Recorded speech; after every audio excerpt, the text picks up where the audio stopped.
I mean, one of the most important things for us is the setting. I mean, we did it for a number of reasons. One of it's just, that it has such amazing architecture. It's such a beautiful city. And we thought it really fit the theme of our game, which, we follow these guys go on this journey where they start out very professional and very clean and trying to do the right thing.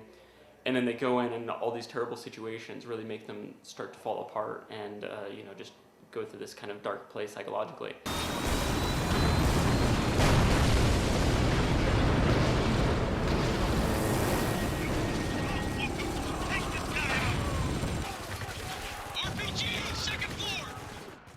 Story overall, as you mentioned, was originally inspired by Heart of Darkness, but we've kind of gone our own direction with it, and we've honestly taken inspiration from a ton of places.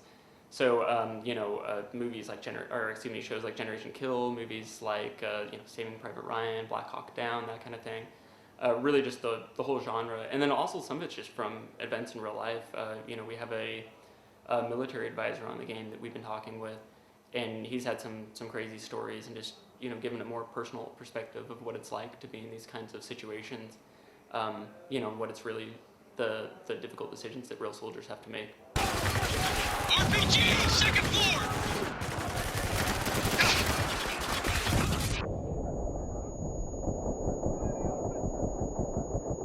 You're in the open! Take cover, goddammit!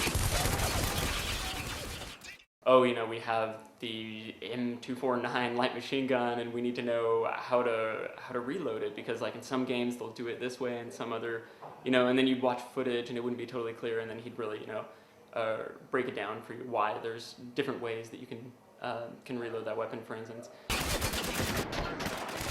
He's done! Because we wanted to make it sort of show the human side, sometimes you have to take a few liberties. So, even down to silly things like you would never say the word right to refer to a direction in combat, because it can be ambiguous if you're saying, right like affirmative or right the direction. But just to add some variety and, some familiarity, like that's something we do, is we'll say like it's on the right side. So little things like that where we break with reality. But overall, we really try to give it an authentic feel.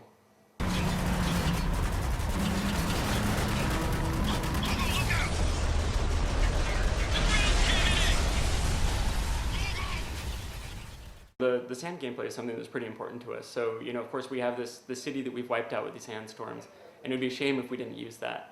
So, as you mentioned, one of the things that you can do is use these sand avalanches, where you can just bury people underneath tons of sand and kill them that way. Another more systemic way that we use sand is if you throw a grenade and it lands in the sand, then it'll kick up a huge dust cloud, and that'll cause people to be stunned, bent over and coughing. Of course, it also kills the guys that are closer to the explosion. And then we also have these sand falls where you can shoot it. You'll see some sand trickling from the ceiling, and then you can shoot at that and cause some more sand to come down on people's heads, and that'll stun them as well. And then, of course, there's the sandstorms, which really just bring the combat really up close and personal and change the whole dynamic of how everything feels. And things like long-range weapons, of course, aren't going to be very useful if your aim's swaying all over the place from the wind. Everyone be cool. We got civilians down here. Nice place. You guys seeing this shit? Silk curtains? I mean, I would say the biggest thing, honestly, is our narrative. Just watching these characters sort of dissolve psychologically as they go through the story is something that I haven't seen before, and especially the way that we sort of weaved it into the core game. So, obviously in the script, there's moments where you see their stress and you see how they react to the situation. But even just, if you're sitting there in combat, the way they speak, even just down to I'm throwing a grenade, or I'm reloading my gun, or I'm telling my squad mate to go kill this guy. At the beginning of the game, they might be very professional and be like, okay, Tango by the door, take him out. By the end of the game, there's going to be like, kill that son of a bitch, and it's also reflected in their visual appearance as well. So, at the beginning, they're very, very clean, very pristine looking. And by the end, they're bloodied and bruised and torn up and dusty. And I think just these little details really help reinforce the story we're telling and help make it very believable as you watch these people sort of fall apart. Put on the fire! Tango, you're on the field!